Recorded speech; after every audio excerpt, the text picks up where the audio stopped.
ते कसा करता दिला, भजना करता. आणि कसा दिला तर गोमटा.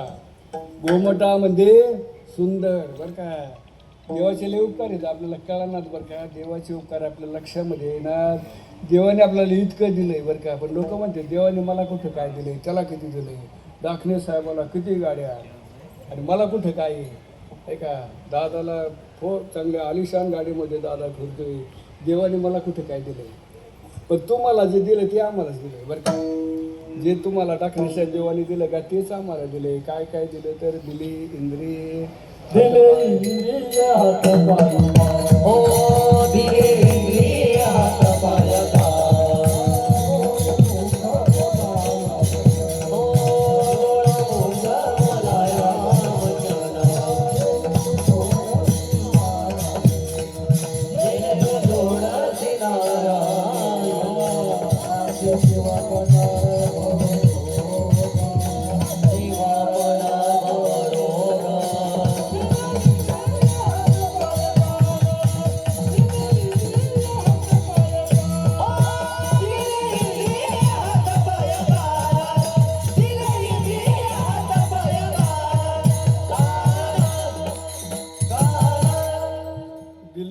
हातपाय कान डोळे मुख बोलाया वचन. तुम्हाला जे दिलं तेच आम्हाला दिलं.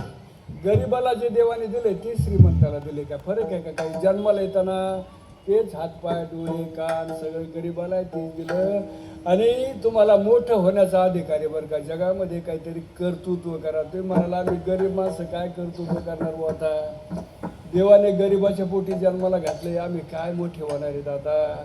तर तुम्हाला माहिती आहे का दादा, या जगामध्ये जे मोठे माणसं आहेत का बरं का, जे मोठे माणसं आहेत ना ते सुरुवातीला गरिबाच्याच घरी जन्माला आले होते का. गोपीनाथ मुंडे एक ऊस तोडणाराचा मुलगा आहे बरं का. तर क्रांती केली, मोठे झाले. तुम्हाला अजून एका मोठ्या माणसाचं उदाहरण सांगू का. जो माणूस 60-70 वर्षापूर्वी चहा विकत होता बरं का. मला काही त्याचा चहा नाही प्यायला मिळाला, पण सांगतात कुठल्या तरी रेल्वे स्टेशनवर एक माणूस दिवसभर आरोळ्या ठोकायचा, चहा घ्या, गरम चहा गरम चहा. लोकांच्या कप बसत होत्या त्या माणसाने बरं का. त्या व्यक्तीने लोकांच्या कप बशा दुसल्या शंकरराव बरं का. पण तो माणूस आज कोण झाला देशाचा. डोकं चालवता आलं होय. त्याला डोकं चालवता आलं, तुम्हाला चालवता येणार. कोण तुम्हाला आडवं आले होय. तुम्हाला कोणी आडवं आलंय का आप्पा महाराज. मोठं होण्याला कोणी कोणाला आडवं येत नाही, कोणी कोणाचं वाईट करत नाही. पण आपणच आपले दुश्मन होतो. तुकोबारा म्हणतात ना, माझा मीच झालो शत्रू. आपणच आपले दुश्मन होतो. जर डोकं चालवलं समाजाला मूर्खते काढता आलं पाहिजे बरं का. त्या व्यक्तीने काय सांगितलं होतं सुरुवातीला नाही का, 11-12 वर्षापूर्वी त्या माणसाने काय सांगितलं होतं देशाला. जर तुमच्या देशाचे सूत्र माझ्या हातामध्ये दिले ना तर मी तुमच्या खात्यात किती पैसे टाकेन. लक्षात आहे का नाही. अजून वाट बघत बरं का लोक. पण वाट बघू नका, ते येणार नाही. ते पण लोकांना बनवता आलं पाहिजे. आणि ती व्यक्ती आज देशाचा कोण झाले पंतप्रधान. एकदा नाही बरं का शंकरराव, दोनदा नाही, किती बारे झाले. आणि मला तर असं वाटतं, मी काही त्याचा प्रचारक नाही, मी त्या पक्षाचा नाही, कुठल्याही पक्षाशी कुठल्याही जातीशी माझं देणं घेणं नाही. पण तो माणूस जोपर्यंत जिवंत असेल ना, टाळ्या वाजवू नका. ही काय प्रचाराची सभा नाही. डोकं चालवता आलं पाहिजे. कोणत्या वेळेला कसं डोकं चालव हे माणसाला कळालं पाहिजे. गरीब सुद्धा मोठा होऊ शकतो. तुम्हाला अधिकारी मोठा होण्याचा नाही का. आणि खरा अधिकार खरं कर्तव्य मनुष्य द्यायचं काय असेल तर देवाचं भजन केलं पाहिजे. देवाने त्याच्याकरता उत्तम नरदेह दिलेला आहे. नरदेह निधान लागले हाती, उत्तम सार उत्तम गती, देवची होईल म्हणते ते होते तरी का चित्तेना धरावे. काय ते पुढारी होतात. पुढाऱ्याचं नाव मी अगोदर सांगितलं किती दिवस असतं होय. पदावर येतोपर्यंत आमके साहेब जिंदाबाद. पद गेलं कुत्र जवळ येत नाही नाही का. आजपर्यंत जे पंतप्रधान भोंगत पडलेत ना पाठीमागं होय, कोण नाव घेते काय त्यांचं. पदावर येतोपर्यंत जे जे करा असतो. पण पारमार्थामध्ये तसं नाही बरं का. परमार्थामध्ये साधू जोपर्यंत जिवंत असतो तोपर्यंत लोकांना कळत नाही. पण साधू मेल्यानंतर मात्र त्याचा काय होत असतो, जय जयकार होत असतो. या ताई बस.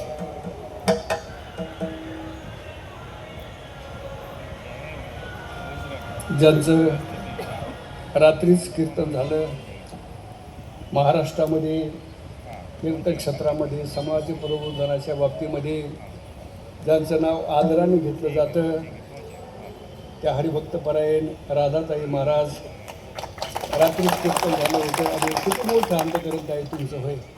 एखादं म्हटलं असतं रात्री जागलोय आपलं करावं आराम नाही का, पण तुम्ही या ठिकाणी कीर्तनाला आलात आणि श्रीवर्गामध्ये जन्माला येऊन सुद्धा क्रांती केली तुम्ही.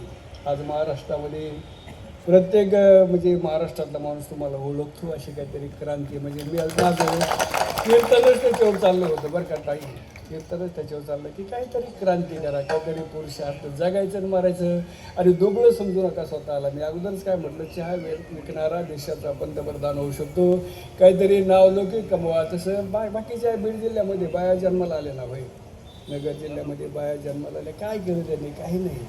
प्रपंच केलं ना आपलं आयुष्य बरबाद करून टाकलं. परंतु ताईने आपल्या आयुष्याचं सार्थक केलं. तुका म्हणे जन्म आल्याचे सार्थक विठ्ठलाची एक देखील क्रांती केली. म्हणजे सांगण्याचं तात्पर्य असं की काल्याचं कीर्तन आहे आणि वारकरी संप्रदायामध्ये आपण इतर कीर्तनापेक्षा काल्याच्या कीर्तनाला विशेष महत्त्व देतो. रोजचे कीर्तन महत्त्वाचे असतातच, परंतु काल्याचं कीर्तन हे इतर कीर्तनाच्या तुलनेने महत्त्वाचं मानलं जातं.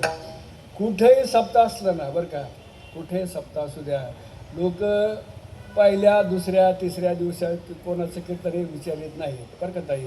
काल्याचं कीर्तन कधी येईल कोणाचं आहे का? काल्याचं कीर्तन हे कलशदानी आहे. काल्याचं कीर्तन हे रोजच्या कीर्तनापेक्षा महत्त्वाचं मानलं जातं. तसं आज काय आहे, संत वामन भाऊ महाराजांची पुण्यतिथी आहे. भगवान बाबाची 4 तारखेला पुण्यतिथी होऊन गेली. परंतु आजचा दिवस खरं तर कालचा होता, पण ते कॅलेंडरवाल्यांनी फसवलं आपल्याला नाही का. गैरीनाथ गडावर 10 तारखेलाच पुण्यतिथी संपन्न झाली, पण ते कॅलेंडरवाल्यांनी आज छापलं होतं. त्यामुळं बहुतेक ठिकाणी आज मुंबईमध्ये जवळजवळ अनेक ठिकाणी आज पुण्यतिथी होत आहे. बाबाची पुण्यतिथी झाली, भाऊची पुण्यतिथी या ठिकाणी होत आहे. त्यानिमित्ताने हे काल्याचं कीर्तन आहे. ज्ञानोबारायांनी म्हटलं, देवळाच्या कामाकडसू परम गंगेशी सिंधू प्रवेशू का सुवनिषिद्धी कसू 16 वाजता. ज्ञानोबाला सांगतात एखाद्या मंदिराचं बांधकाम होत असतं, मंदिराची पूर्तता केव्हा होत असते? ज्या दिवशी कळस बसवला त्या दिवशी काय होत असते? मंदिराची पूर्तता होत असते. किंवा गंगेची समाप्ती कधी होत असते? गंगा ब्रह्मगिरीला उगम पावली नाशिकच्या वर, ती सारखी धावती बरं का. त्र्यंबकेश्वरला आली धावते, नाशिकला आली धावते, पैठणला आली धावते, अगदी नांदेडपासून खाली गेली तरी गंगा धावत आहे. कुठपर्यंत धावत आहे? तर जोपर्यंत समुद्राला जाऊन भेटत नाही तोपर्यंत गंगा धावत आहे. पण समुद्रामध्ये प्रवेश केला की गंगेची काय होत असते? समाप्ती होत असते. गंगा गंगा राहत नाही बरं का. जोपर्यंत समुद्रामध्ये प्रवेश करीत नाही तोपर्यंत गंगेचं पाणी प्यायला कसं लागतं? समुद्राला मिळण्याच्या अगोदर गंगेचं पाणी चवीला गोड असतं, पण समुद्रात प्रवेश केला की लगेच एका क्षणामध्ये ते कसं होतं? खारट बनतं. कारण गंगा गंगा राहत नाही. गंगा काय होते? तसं आपली सुद्धा जीवनगंगा आहे बरं का. आपली जीवनगंगा आहे आणि आपल्या जीवनगंगेने अनेक वर्ण म्हणजे अनेक जन्म घेतले. किती जन्म घेतले तर किती जन्म झाला फेरा गणित नाही जे दातारा. अनेक जन्म घेत घेत आपण या मनुष्यदेहापर्यंत आलेलो आहोत. आणि मनुष्यदेह असे ठिकाणी, या मनुष्यदेहामध्ये काल्याची म्हणजे भगवंताची 2 पदार्थ एकत्र आले की त्याचा काय होत असतो? काला. भाजी भाकरी एकत्र केली की त्याचा काय होतो? काला. दूध भाकर एकत्र केली की त्याचा काय होत असतो? तसं आपल्या जीवनातला काला कोणता असेल तर आपण जीव आहोत आणि आपण देव होणं बरं का. आपण आहोत जीव, पण आपण होणार आहेत काय? जर पारमार्थ केला तर आपण देव होणार आहेत. भगवान बाबा आपल्यासारखेच माणसं म्हणून जन्माला आले. वामन भाऊ आपल्यासारखेच माणसामध्ये माणसं म्हणून जन्माला आले, पण ते माणसं राहिले ते कोण झाले?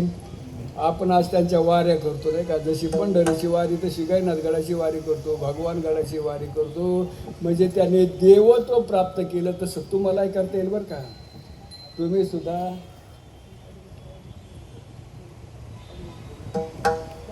तुम्ही तरी काय करू, लय माईकमध्ये तोंड घालून घसा बसत असतो. रोज कीर्तन करायचं मला.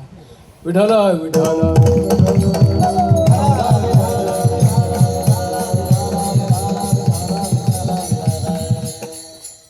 सांगण्याचं तात्पर्य असं की ते देव तो प्राप्त करून घेणं. आणि आज काला म्हटले की बाकीच्या गोष्टी सांगायच्या नसतात नाही का. बाकीचे अवंतर कथा सांगायच्या नसतात. काल्याच्या दिवशी काय सांगायचं तर बघा